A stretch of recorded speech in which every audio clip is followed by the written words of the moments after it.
Now I know why Bono wears sunglasses all the time. Good morning. My name is Judy Hatcher. I am the executive director of a very modest nonprofit called the Environmental Support Center.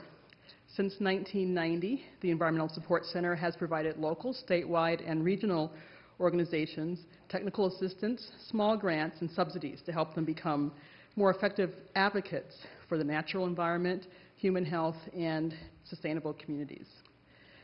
This may be the best of times and the worst of times for nonprofit communities. The deep and probably prolonged economic recession may well cause tens of thousands of socially valuable institutions to close their doors. This will take place just as their services are most needed to serve the growing numbers of individuals, communities, and systems that will bear the brunt of the economic downturn over the next few years. The recession will have a disproportionate effect on those populations that were already underserved by philanthropy.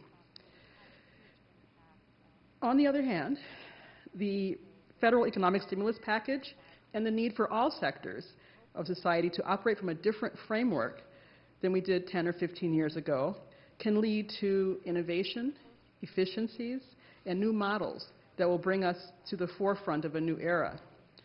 The Environmental Support Center is a small capacity builder for environmental organizations around the country.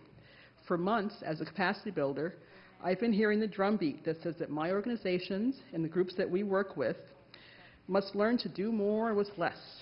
Not do less with less, or do better with less, but do more with less.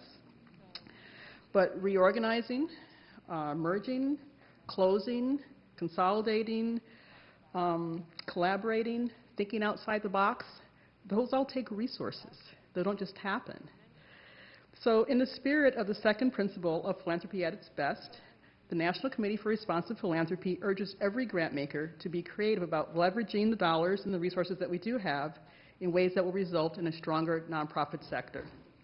Funders concerned about effectiveness must first review how their own practices can do more for the communities that they're incorporated to serve. A commitment to business as usual at this time will make us irrelevant during the best and worst of times. The Philanthropy at its Best report lists scores of foundations that are modeling ways to provide more than half of their grants in the form of general operating support, more than half of their grants as multi-year grants, and have grant-making procedures that are aligned with the size of their grants.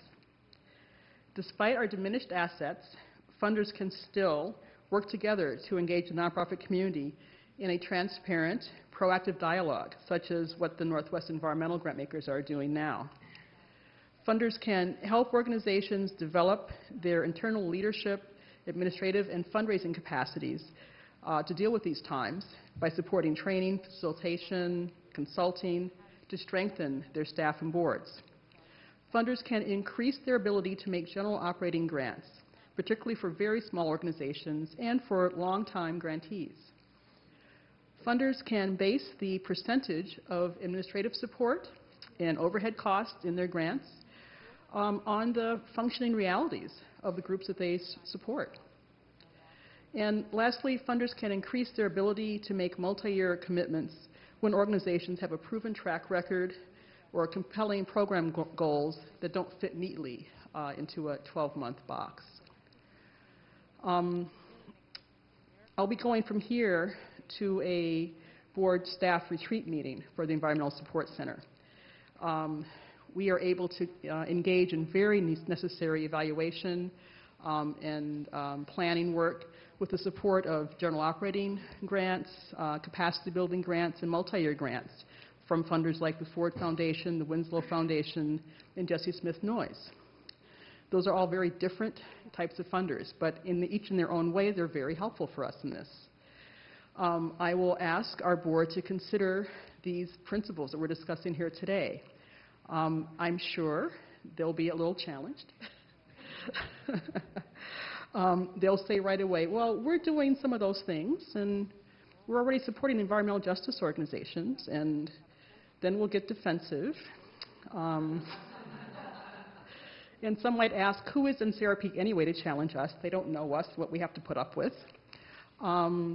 then we'll say how we're not like the other funders. We're not big, we have a specific goal and whatever, but ultimately because we care about the groups that we support and being good, effective grant makers, we will engage in this conversation and we'll challenge ourselves on how to get better and how to improve ourselves in these times. I welcome your support with that and your engagement as well. Thank you.